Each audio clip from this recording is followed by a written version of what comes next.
Hello friends, welcome back to my channel.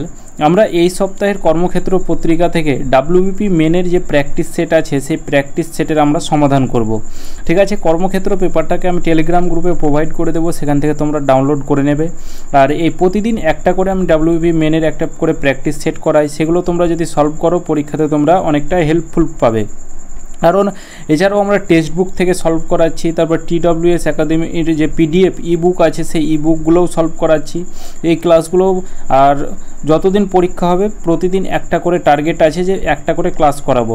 তো ক্লাসগুলো দেখতে থাকবে, আর কেমন লাগলো অবশ্যই কমেন্ট করে জানাবে। তো চলো আজকের ক্লাসটা শুরু করি। ফার্স্ট কোশ্চেন, একজন দোকানদার 7,200 টাকায় একটি কম্পিউটার টেবিল চিহ্নিত করেছেন। 7,200 টাকায় একটি কম্পিউটারের টেবিল চিহ্নিত করেছেন, মানে কি এটা তার মার্কেট প্রাইস। ঠিক আছে, তিনি এটিতে 10% ছাড়ের অনুমতি দেন, তবুও তার 8% লাভ করেন। তিনি কোনো ছাড় না দিলে তার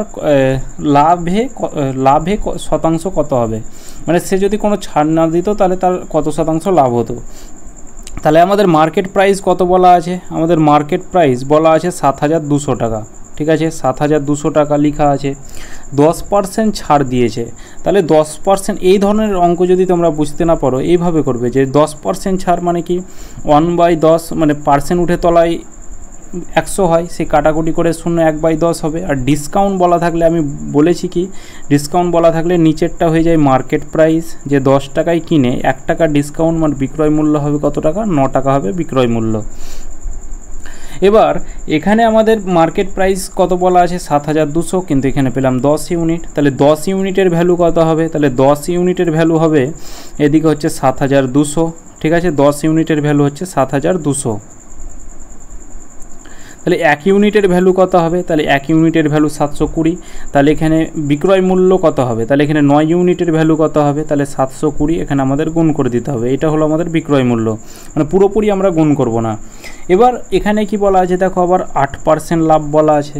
তাহলে 8% কথাটার অর্থ কি? পার্সেন্ট উঠে আমরা কি জানি তলায় 100 হয়, 4 দিয়ে কাটো 2, 4 দিয়ে কাটো 25, তাহলে 2/25। তাহলে 2/25 প্রফিট যখন বলা থাকে, প্রফিট বলা থাকলে নিচেরটা কি হয়? ক্রয় মূল্য হয়।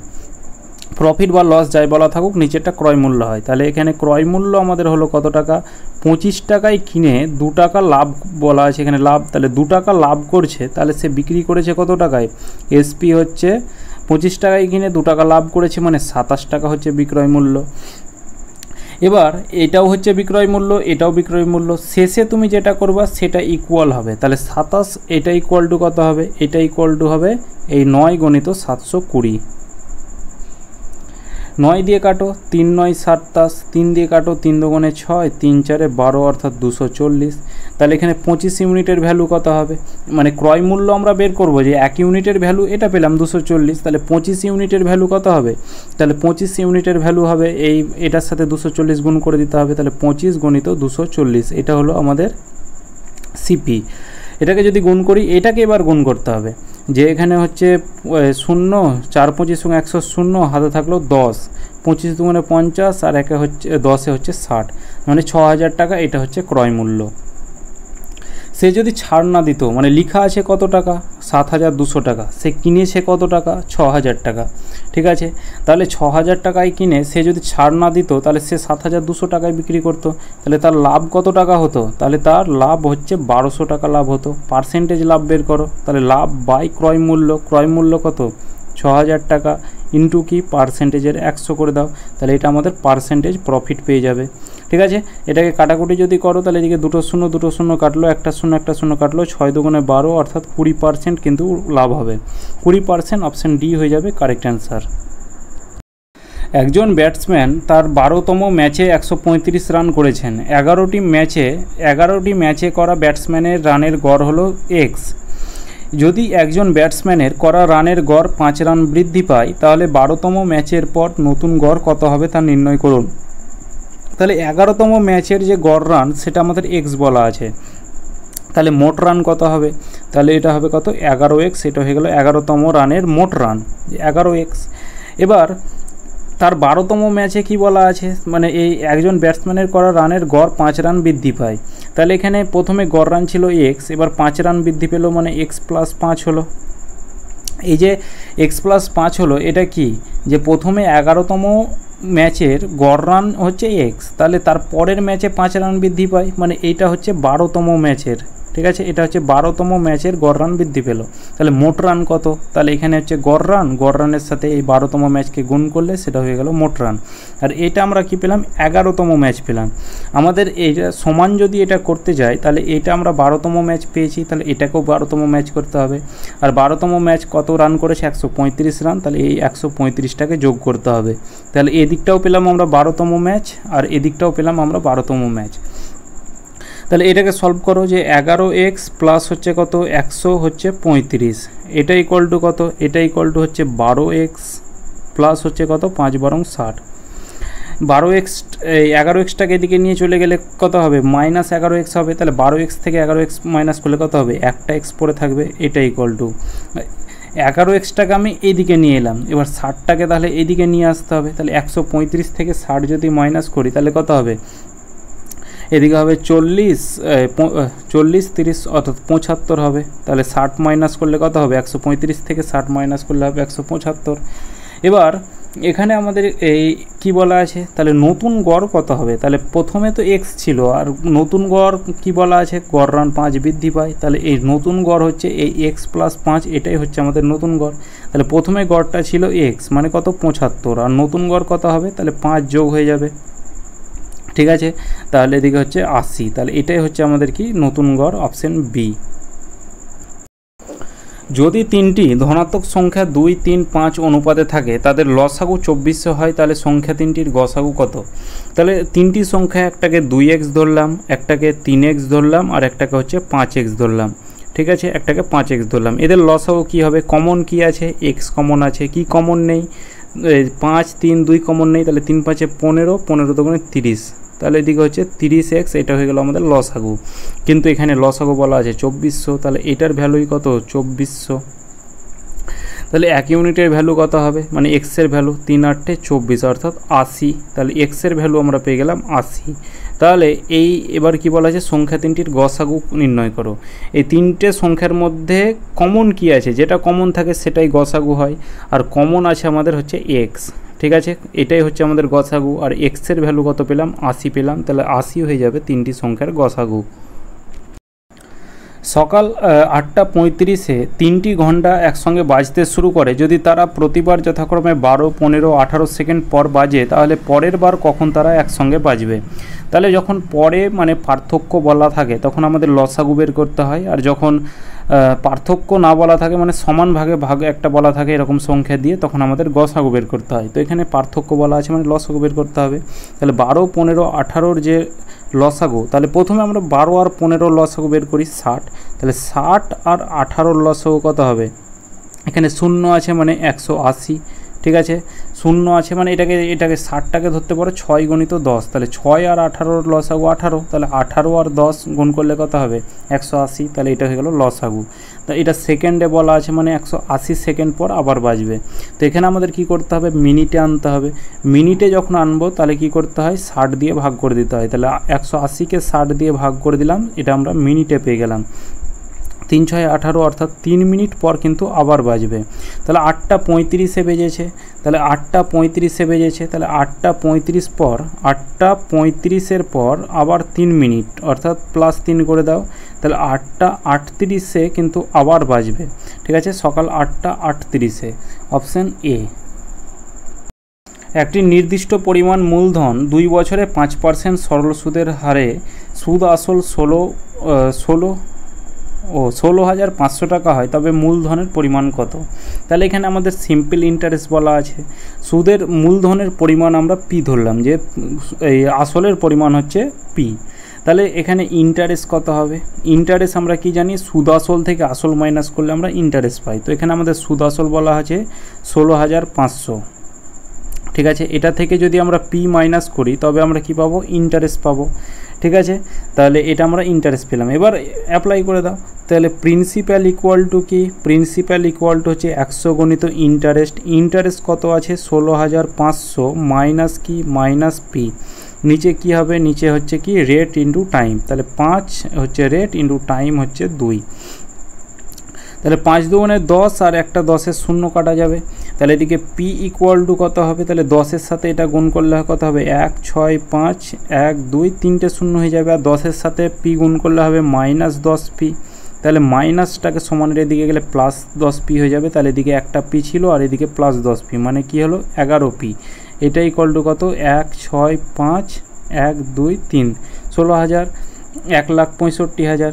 11 দিয়ে কাটো, 11কে 11 5 11 55, আর এদিকে তিনটে শূন্য। তাহলে প্রিন্সিপাল কি পেলাম আমরা 15,000 টাকা পেলাম। ঠিক আছে, প্রিন্সিপাল হচ্ছে আমাদের 15,000 টাকা। অপশান বি হয়ে যাবে কারেক্ট অ্যান্সার। এ ও বি একটি কাজ যথাক্রমে 12 ও 20 দিনে সম্পন্ন করতে পারে। তারা একসঙ্গে 4 দিনে কাজ করে। সি একাই অবশিষ্ট কাজ 14 দিনে সম্পন্ন করে। বি এবং সি একই কাজ কত দিনে সম্পন্ন করতে পারবে? তাহলে এ একটা কাজ 12 দিনে কমপ্লিট করে আর বি একটা কাজ 20 দিনে কমপ্লিট করে। তাহলে 12 আর 20 আমাদের লসাগু বের করতে হবে, কত 60 ইউনিট। এই 60 ইউনিট এটা হচ্ছে টোটাল কাজ। 60 ইউনিট হলে এর ইফিসিয়েন্সি কত হবে 5 12 60, আর এদিকে 3 20 60 হলো এর ইফিসিয়েন্সি 3, বি এর ইফিসিয়েন্সি এর 5 বি এর 3। তারা একসঙ্গে 4 দিন কাজ করে।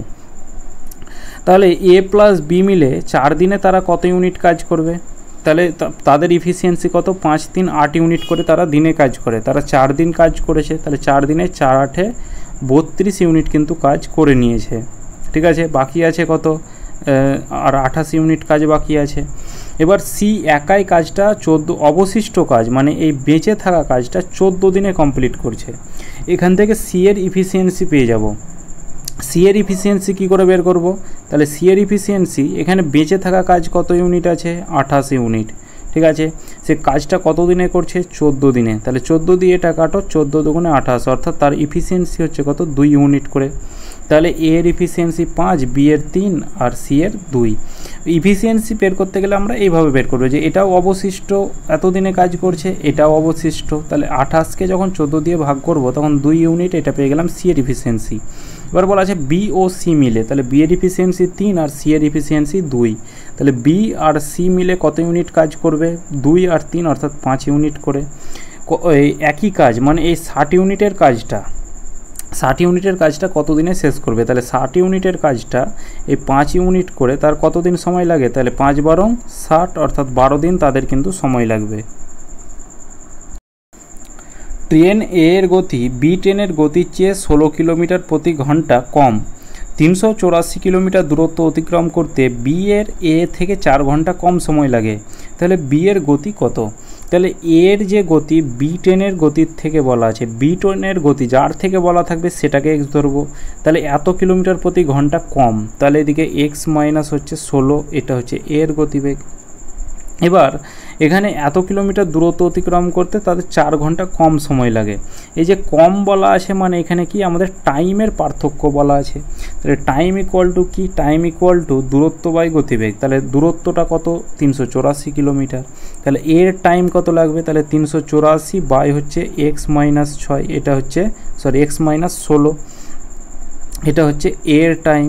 বি এর টাইম কত? তাহলে 384 বাই হচ্ছে কত এক্স, 384 বাই এক্স, এটা হচ্ছে বি এর টাইম। এবার এদের পার্থক্য করে দাও, কম বা বেশি যাই বলা থাকুক মানে এটা আমাদের পার্থক্য, আর পার্থক্য বলা আছে 4 ঘন্টার পার্থক্য। এবার এখানে যদি তুমি এইটাকে লসাগু গসাগু করতে যাও মানে এটা কম মানে এক্স স্কোয়ার চলে আসবে, অনেকটা বড় হয়ে যাবে। এই ক্ষেত্রে তোমরা কি করবে? অপশন টেস্ট করবে। এখানে দেখো 50 আছে, এখানে এই প্রথম এক্স দিয়ে এটা ভাগ করো, 50 আছে, 50 দিয়ে তুমি যদি এটাকে ভাগ করো দেখো এখানে পয়েন্টে চলে আসবে। ঠিক আছে, আর এখানে আমাদের যেহেতু মানে পয়েন্টে নেই উত্তর, তাহলে এখানে আমরা 50 এটা কোনো দিনই করতে পারবো না। 45 দিয়ে যদি ভাগ করো নিচে এখানে 5 আছে আর এটার শেষে 4 আছে, কোনো দিনই কাটাকুটি যাবে না। তাহলে অপশান এ আর বি তো হচ্ছে না। এবার অপশান সিটা আর ডিটার মধ্যে হতে পারে। অপশান সিটা দেখো 48 আছে, তাহলে প্রথমে 384কে 48 থেকে যদি 16 মাইনাস করি, এক্সের ভ্যালু 48 যদি রাখি, তাহলে 48 থেকে যদি 16 মাইনাস করি তাহলে কত হবে? এদিকে হচ্ছে 2 আর এদিকে হচ্ছে কত 3, 32। তাহলে এখানে 32 দিয়ে এটাকে ভাগ করব মাইনাস, এদিকে 384কে এক্সের ভ্যালু কত ধরলাম 48, তাহলে 48 দিয়ে ভাগ করব। 4 দিয়ে কাটো, 4 8 32, 4 দিয়ে কাটো, 4 9 36, 4 6 24, 8 12 96, তাহলে এটাকে ভাগ করে পেলাম 12। 4 দিয়ে কাটো, 4 12 48, 4 দিয়ে কাটো, 4 9 36, 4 6 24, 8 12 96, তাহলে এটাকে ভাগ করে আমরা 8 পেলাম। তাহলে 12 আর 8-এর ডিফারেন্স কত? 4। তাহলে এইটা ইকুয়াল টুই আমাদের 4 বলা আছে, তাহলে এটাকে আমরা এক্সের ভ্যালু আমরা কত নিব? 48। তাহলে অপশান সি হয়ে যাবে সঠিক অ্যান্সার। এখানে কি বলা আছে? B10 এর গতিবেগ, তাহলে B10 এর গতিবেগটাকে আমরা এক্স ধরেছি, ঠিক আছে। তাহলে এক্সের ভ্যালু আমরা কত রাখছি? 48 রেখে কিন্তু আমাদের এটা ইকুয়াল 4 হয়ে গেল। তাহলে অপশান সি হয়ে যাবে আমাদের কারেক্ট অ্যান্সার। যদি সরল সুদের হার বার্ষিক 15% হয় এবং মূলধন এত টাকা হয়, তাহলে 3 বছর পর সুদ আসল কত হবে? তাহলে প্রথমে সরল সুদের আমাদের ইন্টারেস্টটা বের করতে হবে। তাহলে ইন্টারেস্ট ইকুয়াল টু কি? PRT/100। তাহলে পি বলা আছে কত? 24,000 টাকা। আর কত বলা আছে? 15%। আর টাইম বলা আছে 3 বছর। এটা বাই 100। দুটো শূন্য কাটা গেল, 3 15 45। তাহলে 24-এর সাথে যদি 45 গুণ করি তাহলে কত হবে? 4 5 20, শূন্য হাতে থাকলো 2, 4 4 16, 2 18, 5 2 10, তাহলে 28, হাতে থাকলো 1 2, 4 2 8 দিয়ে 10, 1080। তাহলে এদিকে 1080 আর এদিকে 24-এর একটা শূন্য আছে, তাহলে এদিকে হচ্ছে 10,800 টাকা। এটা পেলাম ইন্টারেস্ট। আমাদের চেয়েছে সুদ আর আসল, তাহলে এটা পেলাম আমরা সুদ। এবার আসল কত আছে? 24,000 টাকা আসল আছে, তাহলে এটাকে যোগ করে দিলেই আমাদের অ্যান্সার চলে আসবে। তাহলে এদিকে হচ্ছে 0 0, এদিকে 8, এদিকে 4 3, 34,800 টাকা। তাহলে এখানে এটা হয়ে গেল আমাদের ইন্টারেস্ট আর এটা হয়ে গেল আমাদের প্রিন্সিপাল। তাহলে সুদ আর আসল যোগ করে কত হচ্ছে? 34,800 টাকা। এক ব্যক্তি একটি স্মার্টফোন কেনে। স্মার্টফোনের দাম প্রতি বছর 20% হ্রাস পায়। যদি সেই ব্যক্তিটি 30,000 টাকা মূল্যের একটি স্মার্টফোন কেনেন, তাহলে 2 বছর পর স্মার্টফোনের মূল্য কত হবে? তাহলে 30,000 টাকা হচ্ছে স্মার্টফোনের মূল্য, 20% করে হ্রাস পাচ্ছে। তাহলে 20% করে হ্রাস মানে 8/10 টাকা করে বিক্রি করছে, মানে মূল্য কমছে। তাহলে এখানে 2 বছর বলা আছে মানে দুবার গুণ করব। তাহলে এইদিকে দুটো শূন্য, এদিকে দুটো শূন্য কাটা গেল। 8 8 64, 64-র সাথে যদি আবার 3 গুণ করি তাহলে কত হবে? 3 4 12, 2 হাতে থাকলো 1, 3 6 18, 1 19, আর এদিকে হচ্ছে দুটো শূন্য। তাহলে 19,200 টাকা হবে। 30,000 টাকার ফোনটা 20% করে যদি হ্রাস করে 2 বছর পর হবে 19,200 টাকা। একটি শার্টের চিহ্নিত মূল্য 2400 টাকা। যদি শার্টটি 1800 টাকায় বিক্রি করা হয় তবে ছাড় কত? তাহলে মার্কেট প্রাইস মানে লেখা আছে কত টাকা? লেখা আছে হচ্ছে 2400 টাকা। মার্কেট প্রাইস মানে যেটা লেখা থাকে। আর বিক্রি করেছে কত টাকায়? বিক্রি করেছে হচ্ছে 1800 টাকায়। তাহলে সে কত টাকা ছাড় দিয়েছে? তাহলে এখানে আমরা দেখছি 600 টাকা ছাড় দিয়েছে। তাহলে এবার পার্সেন্টেজ ছাড়টা বের করো, কত টাকা থেকে ছাড় দিয়েছে? 2400 টাকা থেকে, বা যেটা মার্কেট প্রাইস সবসময় তলায় হয়, তাহলে তলায় মার্কেট প্রাইসটাকে লিখবে ইন্টু 100। তাহলে এদিকে দুটো শূন্য কাটা গেল, 4 6 24, 4 দিয়ে কাটো, 4 25 100, অর্থাৎ 25% কিন্তু 25% কিন্তু ছাড় দিয়েছে। XYZ এর বর্তমান গড় বয়স 44 বছর। 8 বছর আগে এক্স এবং ওয়ের গড় বয়স ছিল 38 বছর, তবে জেডের বর্তমান বয়স কত? তাহলে প্রেজেন্ট লিখলাম, আর 8 বছর আগে বললে আমরা উপরে লিখি যে 8 বছর আগে বর্তমানে তাদের গড় বয়স 44 ছিল। কজন ছিল? XYZ 3 জন ছিল। তাহলে মোট বয়স কত হবে 3 জনের? তাহলে 3 × 44। তাহলে বর্তমানে যে 3 জনের মোট বয়স সেটা হচ্ছে কত? 3 4 12, 2 আর এদিকে হচ্ছে 13, ঠিক আছে, 132। 8 বছর আগে এক্স এবং ওয়ের গড় বয়স ছিল 38, তাহলে মোট বয়স কত? তাহলে মোট বয়স হবে কত? মানে এক্স আর ওয়াই কতজন ছিল? 2 জন ছিল। তাহলে 2 জনের মোট বয়স কত হবে? তাহলে গড় বয়স ছিল 38, তাহলে মোট বয়স কত হবে? 8 2 16, 6 হাতে থাকলো 1 3 76, ঠিক আছে। এবার 8 বছর জেডের বর্তমান বয়স কত হবে? তাহলে 8 বছর আগে এদের দুজনের বয়স ছিল, এক্স আর ওয়ের যে বয়স ছিল সেটা হচ্ছে 76। তাহলে দুজনের 8 বছর পরে তাদের বয়স কত হবে সেটা বের করো। তাহলে দুজনের বয়স, তাহলে 76, এখানে তো 76 বছর হবেই, তারপরে 8 বছর পরে বলা আছে, তাহলে দুজনের বয়স মানে কত? 8 8 16 করে বাড়বে, ঠিক আছে। এখানে দুজনের বয়স তো মোট হয়ে আছে, তাহলে দুজনের বয়সই তো 8 8 করে 16 বাড়বে, তাহলে বর্তমানে দুজনের বয়স কত হবে, এদিকে 6 6 12 92 বছর। তাহলে এক্স আর ওয়াইয়ের যে বর্তমান বয়স সেটা হলো 92 বছর, আর এক্স ওয়াই জেডের যে বর্তমান বয়স সেটা হচ্ছে কত, 132 বছর। তাহলে এক্স ওয়াই জেড থেকে যদি এক্স ওয়াই মাইনাস করি তবে আমরা কি পাবো, জেডটা পড়ে থাকবে। তাহলে এই 132 থেকে 92 যদি মাইনাস করি তাহলে আমাদের অ্যান্সার চলে আসবে এদিকে 40। তাহলে এখানে 40 বছর যেটা হচ্ছে সেটা হচ্ছে আমাদের কি জেডের বয়স। বাজারে যথাক্রমে প্রতি কিলোগ্রাম 45 টাকা ও 52 টাকায় দুই জাতের চাল পাওয়া যাচ্ছে। প্রতি কিলোগ্রামের দাম 49 টাকা করতে এগুলিকে কোন অনুপাতে মেশাতে হবে। তাহলে একটা 45 টাকা প্রতি কিলোগ্রাম, একটা হচ্ছে 52 টাকা প্রতি কিলোগ্রাম, আর দুই ধরনের মিক্স করে যদি বিক্রি করে তবে হবে সেটা 49, সেটা আমরা মাঝে লিখব। এটাকে আমরা কি করব, অ্যালিগেশন মেথড ইউজ করব। তাহলে এখানে 52 থেকে 49 যদি মাইনাস করি তাহলে কত হবে, এদিকে হবে 3 আর এদিকে কত হচ্ছে 4, তাহলে 3:4, এটাই হয়ে যাবে আমাদের কারেক্ট অ্যান্সার। রমন 60 কিলোমিটার প্রতি ঘন্টা বেগে 120 কিলোমিটার ও 120 কিলোমিটার এবং 100 কিলোমিটার প্রতি ঘন্টা গতিবেগে 200 কিলোমিটার দূরত্ব অতিক্রম করে। তাহলে রমেনের গড় গতিবেগ নির্ণয় করুন। তাহলে 60 কিলোমিটার প্রতি ঘন্টা বেগে, তাহলে এখানে গড় গতিবেগ অর্থাৎ অ্যাভারেজ স্পিডের যে ফর্মুলা সেটা কি, অ্যাভারেজ স্পিডের ফর্মুলা টোটাল ডিস্টেন্স বাই হচ্ছে কি টোটাল টাইম। টোটাল ডিস্টেন্স কত আছে, এদিকে 120 কিলোমিটার আর এদিকে 200 মিটার, মানে টোটাল ডিস্টেন্স হচ্ছে 320 কিলোমিটার। আর টাইম, প্রথমে টাইমটা বের করো, টাইম ইকুয়াল টু কি, রমেনের প্রথমে 120 কিলোমিটার যেতে কত টাইম লেগেছিল, তাহলে টাইম ইকুয়াল টু কি, দূরত্ব বাই গতিবেগ। তাহলে দূরত্ব 120 কিলোমিটার আর গতিবেগ হচ্ছে 60 কিলোমিটার বেগে গেছিলো, তাহলে প্রথমে তার 2 ঘন্টা টাইম লেগেছিল। দ্বিতীয়টায় কত টাইম লেগেছিল, এই 100 কিলোমিটার প্রতি ঘন্টা বেগে সে গেছিলো 200 কিলোমিটার, তাহলে এদিকে হচ্ছে ওপরে 200 কিলোমিটার আর গতিবেগ হচ্ছে 100 কিলোমিটার, তাহলে এদিকে কাটাকুটি করে কত হবে, 2 ঘন্টা হবে। তাহলে টোটাল টাইমটা 2 ঘন্টা আর 2 ঘন্টা হচ্ছে 4 ঘন্টা টাইম লেগেছিল। তাহলে টোটাল ডিস্টেন্স 320 কিলোমিটার আর টোটাল টাইম হচ্ছে 4 ঘন্টা। তাহলে 4 8 32 অর্থাৎ 80 কিলোমিটার প্রতি ঘন্টা, এটাই কারেক্ট অ্যান্সার। এ এর বেতনের দ্বিগুণ হলো বি এর বেতনের 5 গুণ এবং বি এর বেতনের 4 গুণ হলো সি এর বেতনের দ্বিগুণ। তাহলে এ এর বেতনের দ্বিগুণ মানে 2a, এটা ইকুয়াল টু কি, বি এর বেতনের 5 গুণ মানে 5b। তাহলে এখান থেকে আমরা এ বাই বি বের করতে পারি কত, বি এর সাথে 5 গুণ হয়ে আছে, তাহলে 5টা ওপরে লিখব, তলায় 2টা লিখব। একই রকমভাবে বি এর বেতনের 4 গুণ, তাহলে এই 4b, এটা ইকুয়াল টু কি, এটা ইকুয়াল টু সি এর বেতনের দ্বিগুণ, তাহলে এখানে 2c। তাহলে এখানে বি বাই সি এটা ইকুয়াল টু কত হবে, তাহলে এখানে সি এর সাথে 2 গুণ হয়ে আছে, তাহলে 2 ওপরে, তলায় হচ্ছে 4।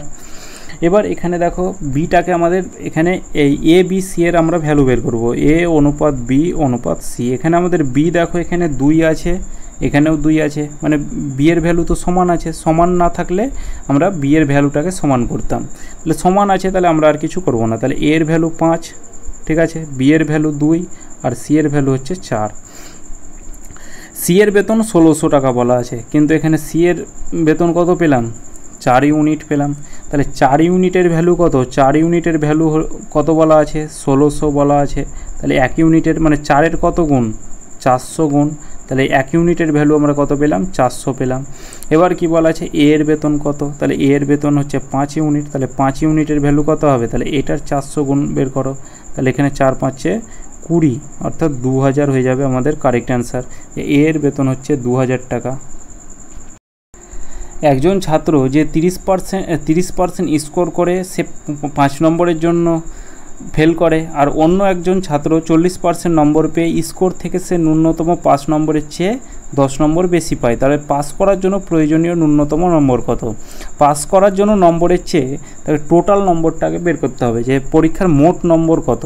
তাহলে টোটাল নম্বরটাকে আমরা এক্স ধরলাম, যে পরীক্ষার যে মোট নম্বর সেটা হচ্ছে এক্স। এক্সের মধ্যে সে 30% নম্বর পেয়েছে, তাহলে মোট নম্বর এক্স, মোট নম্বরের 30% অর্থাৎ 30/100 বা 3/10, কাটাকুটি করে 3/10 হবে। এটা নম্বর পেয়েছে, 5 নম্বরের জন্য ফেল করে, তাহলে পাস করতে গেলে তাকে 5 নম্বর বেশি পেতে হতো, এটা হচ্ছে তার 5 নম্বর।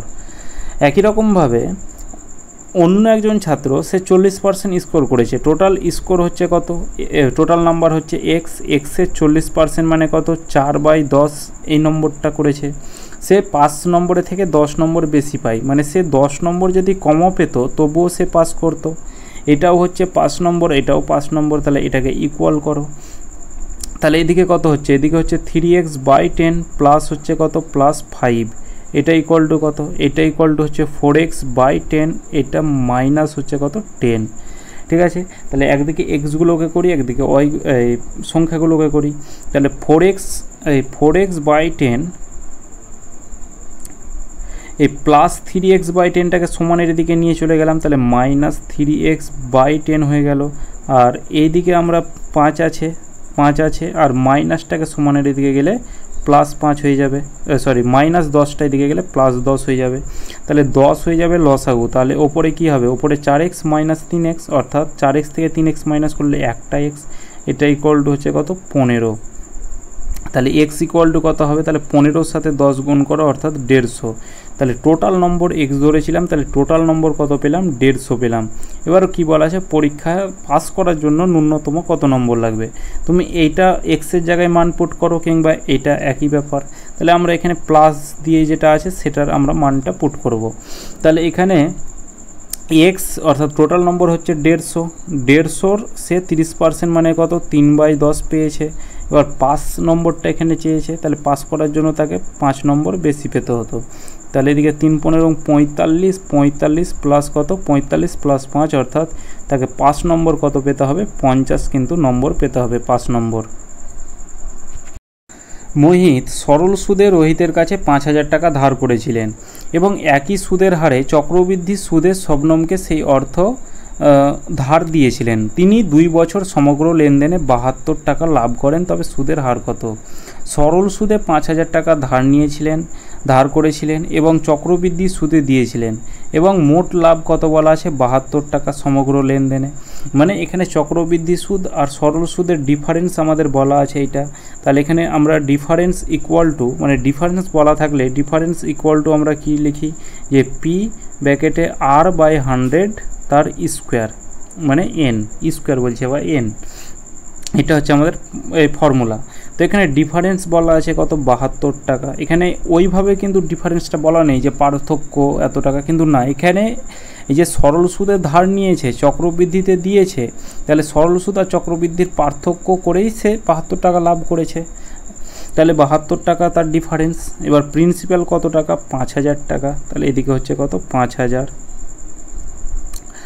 r/100 আমাদের রেটটাই বের করতে হবে, সরি r/100, এদিকে 100, এন মানে কত টাইম বলা আছে কত 2 বছরের, তাহলে এদিকে হচ্ছে 72, এটা ইকুয়াল টু কত, এদিকে হচ্ছে কত 5000 গণিত আর এর স্কোয়ার, আর এদিকে 100-র স্কোয়ার কত হবে 10,000। তাহলে এদিকে এই 3টে শূন্য, এদিকে 3টে শূন্য কাটা গেল, 5 দিয়ে কাটো, 5 দুগুণে 10, তাহলে আর স্কোয়ার ইকুয়াল টু কত হবে, তাহলে 72-এর সাথে 2 গুণ করো, তাহলে হচ্ছে 144। তাহলে স্কোয়ার উঠে কি হবে, এদিকে আমাদের রুট হবে, তাহলে 144 বাইরে বেরিয়ে এসে কত হবে 12 হবে, মানে 12-র স্কোয়ার হয় 144। তাহলে রেটটা কত পেলাম 12% রেট পেলাম। যদি একটি ঘনকের প্রতিটি বাহু 10% করে বৃদ্ধি পায় তবে এর উপরিভাগের ক্ষেত্রফল কত শতাংশ বৃদ্ধি পাবে? এই ঘনকের অঙ্ক আমরা এই TWS এর ইবুক প্র্যাকটিস সেটে করেছিলাম এরকম, যে এইরকম যখন থাকে তখন আমরা x plus Y plus xy/100 এই ফর্মুলাতেই আমরা অ্যাপ্লাই করতে পারবো। ঠিক আছে, এটার বাই হচ্ছে কি পার্সেন্টেজ, তাহলে x প্লাস ওয়াই মানে কি 10 প্লাস 10, ঠিক আছে, প্লাস হচ্ছে কি 100, তলায় হচ্ছে 100, তাহলে এদিকে কত, এদিকে 20 প্লাস এদিকে কত 1 সমান হচ্ছে 21%, এটাই হয়ে যাবে আমাদের কারেক্ট অ্যান্সার। একটি গাড়ি 54 কিলোমিটার প্রতি ঘন্টা গতিবেগে একটি নির্দিষ্ট দূরত্ব অতিক্রম করতে 50 মিনিট সময় নেয়। যদি গতিবেগ 25% বৃদ্ধি হয় তবে একই দূরত্ব 3/4 অতিক্রম করতে কত সময় লাগবে? যখন একই দূরত্ব বলা আছে মানে আমাদের দূরত্বটা আগে বের করতে হবে। তাহলে দূরত্বটা বের করি, যে ডিস্টেন্স ইকুয়াল টু কি স্পিড ইন্টু টাইম। স্পিড বলা আছে 54 কিলোমিটার প্রতি ঘন্টা, এখানে কিলোমিটার প্রতি ঘন্টাতে আছে, ঘন্টাতে, আর এটা আমাদের মিনিটে আছে, তাহলে এটাকে আমরা ঘন্টাতে করে নেব। তাহলে এদিকে হচ্ছে 50, ঘন্টাতে করতে গেলে মিনিটকে 60 দিয়ে ভাগ করে দিতে হয়, তাহলে 6 9 54, 5 9 45, তাহলে 45 কিলোমিটার এটা হলো কি ডিস্টেন্স, ঠিক আছে, দূরত্ব। এবার এই দূরত্বটাকে তাকে যেতে হবে কি 25% বৃদ্ধি করে তার গতিবেগটা। গতিবেগটা কত ছিল? গতিবেগটা ছিল 54, ঠিক আছে, গতিবেগটা ছিল 54, এটার 25% বৃদ্ধি করবে মানে কত? 125 তলায় 100, 25 দিয়ে 5, 25 দিয়ে কাটা 4, 4 দিয়ে তো কাটবে না, 2 দিয়ে কাটো 2, 2 দিয়ে কাটা হবে 27 দুগুণে 54, তাহলে এদিকে হচ্ছে কত? 27 গণিত 5 তলায় হচ্ছে কত? 2। এটা গতিবেগ আমরা কাটাকুটি করব, তাই আমরা গুণটা করলাম না। এটা হচ্ছে গতিবেগ 25% বৃদ্ধি করার পর। তাহলে এবার ওই কত সময় লাগবে এই 3/4 অংশ, এই 3/4 অংশ অতিক্রম করতে, ঠিক আছে। তাহলে টাইম ইকুয়াল টু কি? টাইম ইকুয়াল টু হচ্ছে দূরত্ব বাই গতিবেগ, তাহলে 45 বাই গতিবেগ কত আছে? 27 গণিত 5 বাই 2, বাই 2টা উল্টে আবার ওপরে চলে যাবে, এটা হচ্ছে টাইম। এবার কত অংশ? 3/4 অংশ অতিক্রম করতে, ঠিক আছে, একই দূরত্বে 3/4 অংশ, মানে এই 45-এরই 3/4 অংশ এখানে লিখলাম। এটাকে কাটাকুটি করো, তাহলে এদিকে 9 দিয়ে কাটো, 5 9 দিয়ে 5 9 45, 9 দিয়ে 3, এই 5 কাটা গেল, 3 3 কাটা গেল, 2 দুগুণে 4, ওপরে 1 তলায় 2। টাইম হলো কত? 1/2 ঘন্টা তার সময় লাগবে। কিন্তু অপশানে আবার মিনিট আছে, তাহলে ঘন্টাকে মিনিট করতে গেলে কি করতে হয়? 60 দিয়ে আমাদের গুণ করে দিতে হয়। এখানে হাফ ঘন্টা মানে কত? 30 মিনিট, ঠিক আছে, এখানে 30 মিনিট হয়ে যাবে আমাদের কারেক্ট অ্যান্সার। একজন ব্যক্তি যদি 8টি আম কিনতে 20 টাকা দিতে হয়, তাকে 1.5 ডজন আম কিনতে কত টাকা দিতে হবে? তাহলে 8টা আম কিনতে তাকে 20 টাকা দিতে হচ্ছে, সিম্পল অঙ্ক। একটা আম কিনতে তাকে কত টাকা দিতে হবে? 20/8 টাকা দিতে হবে। তাহলে 1.5 ডজন মানে 1 ডজন সমান 12টা, আর ওইদিকে হচ্ছে হাফ ডজন মানে হচ্ছে 6টা, মানে টোটাল 1.5 ডজন মানে হচ্ছে 18টা। তাহলে 18টা আম কিনতে তাকে কত টাকা দিতে হবে? তাহলে 20/8 গণিত কত? গণিত হচ্ছে 18। 4 দিয়ে কাটো 2, 4 দিয়ে কাটো 4 5 20, 2 দিয়ে কাটো 9 দুগুণে 18, অর্থাৎ 5 9 45 টাকা তাকে দিতে হবে। তাহলে 18টি আম কিনতে তাকে 45 টাকা দিতে হবে। যদি দুটি সংখ্যার মধ্যে পার্থক্যের বর্গ 40 এবং দুটি সংখ্যার গুণফল 6 হলে সংখ্যা দুটির যোগফল কত? সিম্পল অঙ্ক, যে দুটি সংখ্যার মধ্যে পার্থক্যের বর্গ, তাহলে দুটি সংখ্যার মধ্যে পার্থক্য, দুটি সংখ্যা একটা এক্স আর একটাকে ওয়াই ধরলাম, এদের পার্থক্য হচ্ছে এক্স মাইনাস ওয়াই, এদের বর্গ মানে স্কোয়ার, এটা ইকুয়াল টু 40। দুটি সংখ্যার গুণফল অর্থাৎ এক্স গণিত ওয়াই, এটা ইকুয়াল টু কত? এটা ইকুয়াল টু 6। তাহলে এটাকে আমরা ফর্মুলা অ্যাপ্লাই করব, যে এ মাইনাস বি তার হোল স্কোয়ারের ফর্মুলা কি? এক্সের স্কোয়ার মাইনাস 2xy প্লাস কি? প্লাস ওয়াইয়ের স্কোয়ার, এটা ইকুয়াল টু হচ্ছে 40। তাহলে এক্সের স্কোয়ার মাইনাস 2xy এর ভ্যালু কত? 6 আছে, তাহলে 2 ইন্টু xy এর জায়গায় আমরা 6 লিখব, তাহলে মাইনাস 6 দুগুণে 12 হয়ে যাবে, প্লাস ওয়াইয়ের স্কোয়ার, এটা ইকুয়াল টু হচ্ছে 40। মাইনাসটা এদিকে প্লাস 12 হয়ে যাবে, তাহলে এক্সের স্কোয়ার প্লাস ওয়াইয়ের স্কোয়ার, এটা ইকুয়াল টু কত? এটা ইকুয়াল টু হচ্ছে 52, ঠিক আছে। এবার এ এর স্কোয়ার প্লাস বি স্কোয়ারের অ্যাপ্লাই করো, যে এ প্লাস বি তার হোল স্কোয়ার। এবার একটা ফর্মুলা অ্যাপ্লাই করো, যে এখানে আমাদের যেহেতু শুধু দুটি সংখ্যার যোগফল চেয়েছে, মানে এক্স প্লাস ওয়াইয়ের ভ্যালুটা আমাদের শুধু চেয়েছে, তাহলে এদিকে এক্স প্লাস ওয়াই, এই এ স্কোয়ার প্লাস বি স্কোয়ারের ফর্মুলা অ্যাপ্লাই করবো, যে এ এর স্কোয়ার এ প্লাস বি তার হোল স্কোয়ার মাইনাস 2ab, তাহলে মাইনাস 2xy, এটা ইকুয়াল টু কত? 52। আবার এক্স প্লাস ওয়াই তার হোল স্কোয়ার, এবার মাইনাস 2xy, এর জায়গায় আবার xy এর ভ্যালু 6 আছে, তাহলে 6 দুগুণে 12, তাহলে মাইনাস 12, এটা ইকুয়াল টু হচ্ছে কত? 52। তাহলে মাইনাসটা এদিকে প্লাস 12 হয়ে যাবে, তাহলে এক্স প্লাস ওয়াই তার হোল স্কোয়ার, এটা ইকুয়াল টু কত? এটা ইকুয়াল টু হচ্ছে 64। তাহলে স্কোয়ার উঠে এদিকে কী হবে? এদিকে রুট হবে, তাহলে এক্স প্লাস ওয়াই এটা ইকুয়াল টু কত পেলাম?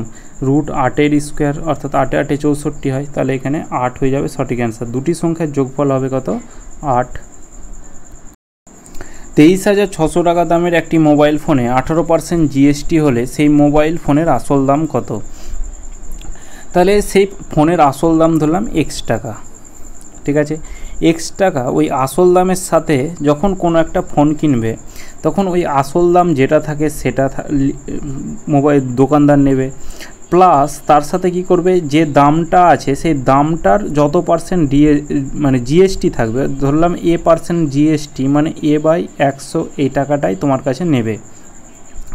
কীরকম আবার বলছি, যে এক্স টাকা আসল দাম, এবার এই দামের ওপরেই তো জিএসটিটা লাগে, তাহলে এই এক্সের 18% জিএসটি লাগবে, পার্সেন্ট উঠে তলায় 100 হয়, মানে এক্স 18x/100 এটা জিএসটি লাগবে। দাম প্লাস এই দামের 18% জিএসটি সমান তোমাকে যত টাকা দাম সেটা দিতে হবে, অর্থাৎ এই টাকাটা হচ্ছে কত, 23,600 টাকা। তাহলে এদিকে যদি 100 যদি লসাগু হয় তাহলে ওপরে কত হবে, এদিকে কোনাকুনি গুণ করলে এদিকে 100x হবে, প্লাস এদিকে কত 18x হবে, এটাই ইকুয়াল টু হচ্ছে 23,600। তাহলে 118x বাই হচ্ছে 100, এটা ইকুয়াল টু কত, এটা ইকুয়াল টু হচ্ছে 23,600। তাহলে এদিকে এই 2×16 2 এটা দিয়ে কাটা দিলে কত হবে, 200। তাহলে x ইকুয়াল টু কত হবে, তাহলে 200 গণিত 100, অর্থাৎ কোনাকুনি গুণ হবে, তাহলে 20,000 টাকা। তাহলে মোবাইলটির যে আসল দাম সেটা হচ্ছে 20,000 টাকা। এরপর 18% জিএসটি লেগেছে, তাহলে 18% জিএসটি লেগে দামটা হয়েছে 23,600 টাকা, ঠিক আছে। সবসময় মনে রাখবে যে দাম যেটা থাকবে সেটা তো নেবে, এবার দামের যে 18% জিএসটি, এই দাম ধরলাম এক্স, এবার এক্সের আবার 18% জিএসটি, সেটাকে যোগ করে তোমার কাছে মোবাইলের দাম নেবে, আর মোবাইলের দাম বলা আছে 23,600 টাকা, ঠিক আছে। তাহলে এক্সের ভ্যালু পেয়ে গেলাম আমরা 20,000 টাকা, তাহলে মোবাইলের যে আসল দাম সেটা হচ্ছে 20,000 টাকা। সোনম 490 কিলোমিটার নৌকার পথ স্রোতের প্রতিকূলে 35 ঘন্টায় এবং স্রোতের অনুকূলে 14 ঘন্টায় অতিক্রম করে, স্রোতের গতিবেগ কত? তাহলে অনুকূল আর প্রতিকূলে গতিবেগটা আমরা বের করতে পারবো। তাহলে অনুকূলে গতিবেগ কত হবে, এটা প্রতিকূলে বলা আছে, তাহলে প্রতিকূলে এত কিলোমিটার পথ এত ঘন্টায়, তাহলে গতিবেগ হচ্ছে 490 কিলোমিটার পথ 35 ঘন্টায়, ঠিক আছে। অনুকূলে কত, এই 490 কিলোমিটার পথ কত, 14 ঘন্টায়। তাহলে অনুকূল আর প্রতিকূলটা আমরা বের করতে পারবো। 7 দিয়ে কাটো, 7 দুগুণে 14, 7 দিয়ে 7 7 49, 2 দিয়ে কাটো 35, তাহলে এদিকে কত হচ্ছে, এদিকে হচ্ছে 35 কিলোমিটার প্রতি ঘন্টা। আর এদিকে 7 দিয়ে কাটো 5, 7 দিয়ে কাটো 7 7 49, 5 14 70, তাহলে এদিকে হচ্ছে কত, 14 কিলোমিটার প্রতি ঘন্টা, ঠিক আছে, 14 কিলোমিটার প্রতি ঘন্টা। স্রোতের গতিবেগ ফর্মুলা কি, স্ট্রিম স্পিড, যে অনুকূল মাইনাস প্রতিকূল বাই 2, তাহলে 35 মাইনাস হচ্ছে কত, 14 বাই হচ্ছে 2, তাহলে এদিকে হচ্ছে 21/2, 21/2 মানে কত, 10.5 কিলোমিটার প্রতি ঘন্টা, এটাই কারেক্ট অ্যান্সার যে স্রোতের বেগ। যদি সুদের হারটি অর্ধবার্ষিক হিসেবে গণনা করা হয় তাহলে 3/2 বছরের মেয়াদে 20% সরল সুদ 300 টাকা হয়। একই হার একই সময়ের জন্য চক্রবৃদ্ধি সুদ কত? তাহলে প্রথমে এই যে চক্রবৃদ্ধি, অর্ধবার্ষিক কোনোদিন সরল সুদ হয় না, এটা সবসময় চক্রবৃদ্ধি হয়। প্রথমে আমরা এইখানে টাইম বলা আছে, রেট বলা আছে, সুদ বলা আছে, মানে আমরা প্রিন্সিপাল বের করব সরল সুদের হারে, ঠিক আছে। তাহলে সরল সুদের এখানে যেহেতু বলাই আছে সরল সুদ 300 টাকা, তাহলে এখান থেকে আমরা প্রিন্সিপাল বের করব, যে প্রিন্সিপাল ইকুয়াল টু কি, 100 গণিত ইন্টারেস্ট, ইন্টারেস্ট মানে সুদ কত বলা আছে 300 টাকা, নিচে রেট ইন্টু টাইম, রেট বলা আছে 20% আর টাইম বলা আছে 3/2, ঠিক আছে। তাহলে এদিকে 2 দিয়ে কাটো, 10 দুগুণে 20, এদিকে একটা শূন্য কাটা গেল, 3 দিয়ে হচ্ছে 10, তাহলে এদিকে কত হচ্ছে 1000 টাকা, ঠিক আছে, 1000 টাকা প্রিন্সিপাল। এবার একই হার একই সময়ের জন্য চক্রবৃদ্ধি সুদ কত, তাহলে এই 1000 টাকার এবার অর্ধবার্ষিকটাকে অ্যাপ্লাই করতে হবে। তাহলে এখানে প্রিন্সিপাল বলা আছে কত, 1000 টাকা, রেট কত বলা আছে 20% হারে। এবার অর্ধবার্ষিক বলা থাকলে কী করতে হয়, যেটা বছরে 20% লাগে সেটা অর্ধেক অর্থাৎ 10% করে লাগবে, বছরে তাকে দুবার লাগবে। টাইমটা কত বলা আছে 3/2 বছর, টাইমের সাথে 2 গুণ করে দিতে হয়, অর্থাৎ এটা হলো আমাদের 3 বছর, ঠিক আছে, এটা হলো আমাদের 3 বছর। তাহলে টাইম 3 বছর পেয়ে গেলাম, রেট 10%, প্রিন্সিপাল 1000 টাকা। এবার চক্রবৃদ্ধি সুদ বের করো। তাহলে এদিকে এই 10% মানে কত, 1/10 টাকা। তাহলে 10 টাকা আমাদের নিচেরটা সবসময় প্রিন্সিপাল হয়। প্রিন্সিপাল যদি 10 টাকা হয় তাহলে এদিকে এই 1 টাকা হচ্ছে সুদ, তাহলে এখানে সুদ আসল কত হবে, 11 টাকা হবে। এরকম কত বছর বলা আছে, 3 বছর, মানে এটাকে আমরা 3 বার গুণ করব।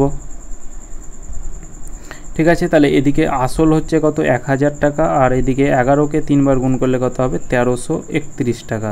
ঠিক আছে, তাহলে এখানে আমাদের ইন্টারেস্ট কত হবে, তাহলে ইন্টারেস্ট হবে এখানে এই সুদ আসল থেকে আসল মাইনাস করো, তাহলে 1331 থেকে 1000 মাইনাস করলে হবে 331। এটা হচ্ছে আমাদের চক্রবৃদ্ধি সুদ। ঠিক আছে, সিআই। এবার এখানে প্রিন্সিপাল কত বলা আছে, 1000 পেয়েছি, কিন্তু এখানেও আমরা 1000 পেয়েছি। তাহলে 1000 ইউনিট সমান হচ্ছে কত, 1000। তাহলে 1 ইউনিট সমান 1। তাহলে এখানে আমাদের সিআই যেটা 331 পেয়েছি, তাহলে এটার 1 ইউনিট মানে কি 1 গুণ করে দিতে হবে, তাহলে সিআই আমাদের 331 টাকাই হবে। তাহলে কম্পাউন্ড ইন্টারেস্ট কত, আমাদের চক্রবৃদ্ধি সুদ হচ্ছে 331 টাকা, অপশান ডি। তো এটাই আমাদের শেষ কোশ্চেন ছিল। আজকের ক্লাসটা এতদূর পর্যন্ত। চলো দেখা হচ্ছে নেক্সট ক্লাসে।